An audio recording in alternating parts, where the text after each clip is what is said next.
The city of Orange is considered to be a very safe area. Orange County has a crime index of 107, making it safer than the average U.S. city. With Chapman University being in Orange, one would think there would be no serious crime on campus. However, that's not always the case.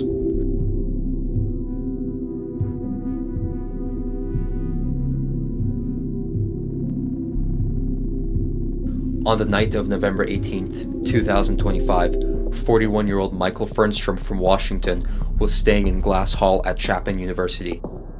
He was not authorized to be in the dorm building.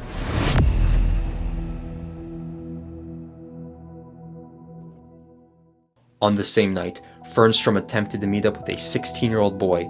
Later, he would discover the 16-year-old was a decoy, and the whole thing was a sting operation set up by a masked social media creator by the name of Tragic, accompanied with another social media creator, George Something. This plan of theirs was designed to catch child predators. Who are these predator catchers? What does the university have to say regarding the situation? And how did Fernstrom get access to the dorm building?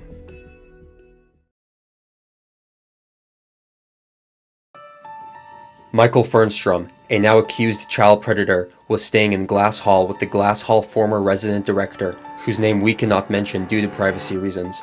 Fernstrom and the resident director were believed to be friends.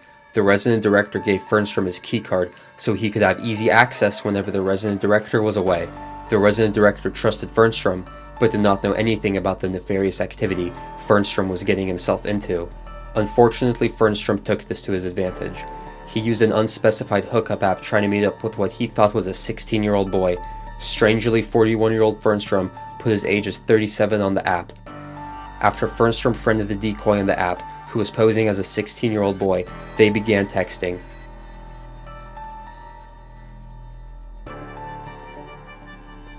Fernstrom eventually asked the decoy for an arranged meeting for a sexual encounter.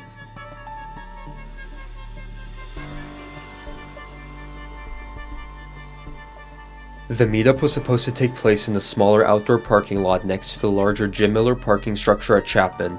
Fernstrom would have taken the decoy through Glass Hall into a dorm room using the director's keycard. But once they met up, Fernstrom recognized that this was a huge mistake. He was later approached by the two social media creators, live streaming the event and catching Fernstrom in the act. Fernstrom used the resident director's keycard to get inside Glass Hall in an attempt to escape Tragic and George Something after waiting outside for the decoy. He ran down Glass Hall's West Towers hallway until he realized there was no escape. He later went back outside where he was apprehended by police.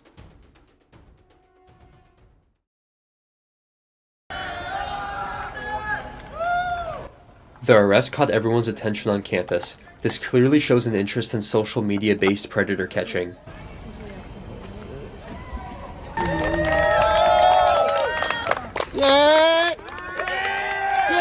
We were able to track down Tragic and his partner George Something to discuss the incident and look more into their backgrounds to see why they pursue this type of activity. This was not their first time dealing with predators. They have had a lot of experience and helped law enforcement catch child predators in the past. So I started catching pedophiles. The only reason I started doing this, because actually I just saw it online. I just was watching a lot of videos of it and I thought, I think I could do this. I think I have the personality, the courage to do it. And I texted one of my friends, and that same day I thought about doing it, and we caught someone that night within like 30 minutes. And after that, it was so easy, we're like, oh, we gotta keep doing it. There are two people that originally I started watching, Josh Mundy and Jay Carnicom, both on Instagram, Twitter, everything, Facebook. Those are the two guys I mainly were watching before I started, and those are the guys. Those are the guys who inspired me. Obviously Chris Hansen too, right? But that's just watching it. These guys, Jay Carnicom and Josh Mundy, they're the real deal. They were really doing it. The reason I choose to wear the mask mainly is just to not have my face seen in the public of a pedophile. So my Instagram account is public, right? So anyone can see my account. If I post my face all day long, they can analyze me, see exactly what I look like, and point me out in person and harm me or whatever, right? Harass me.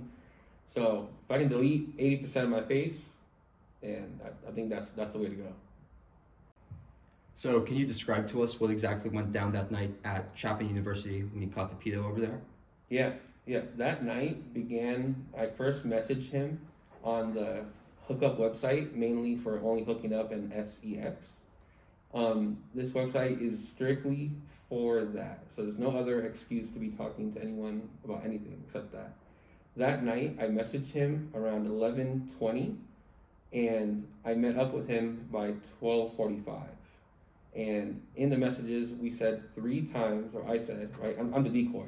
I said 3 times I'm 16 years old. And he said, "Are you a cop? Do your parents know you sneak out? And you should be out this late?" All these kind of questions. He sent me his address of 525 Center Street, Orange. When we looked it up, we saw it was Chapman University. So we were like, how is this 37-year-old, which turned out to be 41, right? His account said 37, so that's why we said 37. But until we saw the police report, it said 41. Met up with him, and as you see in the video, the first contact, he knew right away when he saw my camera what was going on. It is pretty dangerous not knowing who you're going to meet up with, especially that me and my partner have met up with people that was not the picture. So you will, and you most likely will meet someone who is not the picture. They could be saying they're 5'7" and 110 pounds, but they're 6'7" and 250 pounds, muscular, right? So you don't know who you're going to meet. They could have a gun. But if you are going to pursue that, like we are, you got to be super vigilant. And these people care about themselves and the gratification in that exact moment, and use that to your advantage. I don't do any of the messaging. Really, Tragic takes on all of the messaging. For me, I'm just on the Twitch and Kick side of things, and I run my own separate page apart from Tragic. Don't really correlate much with what we do. I'm just tag along as extra person, security, and right hand. The university responded to the incident and stated what they have done moving forward. Jerry Price, a senior vice president for student affairs, sent an email to Glass Hall residents explaining how they are cooperating with local law enforcement on the situation. It is assumed that the former resident director was laid off, even though the resident director wasn't involved in any crime Fernstrom committed. He still demonstrated irresponsibility by giving Fernstrom the key, which was not authorized. Due to this, the former resident director needed to be escorted by police in and out of Glass. The former resident director is now being replaced by Alex Hart, who will now serve as the new resident director for Glass Hall. The situation at Chapman University underscores that as quiet and as peaceful as Orange can be, predators may and can exploit these areas. In the age of the internet, predator hunters can use this to their advantage to expose child predators, taking Orange one step closer to becoming predator-free and making sure Orange is safe for all. I gotta hear what you're gonna say so that I can kind of go off of it. Chat. Don't talk to kids. No matter what it takes, don't do it, okay? No matter, just don't do it. Under 18, don't do it. That's it. That's my message.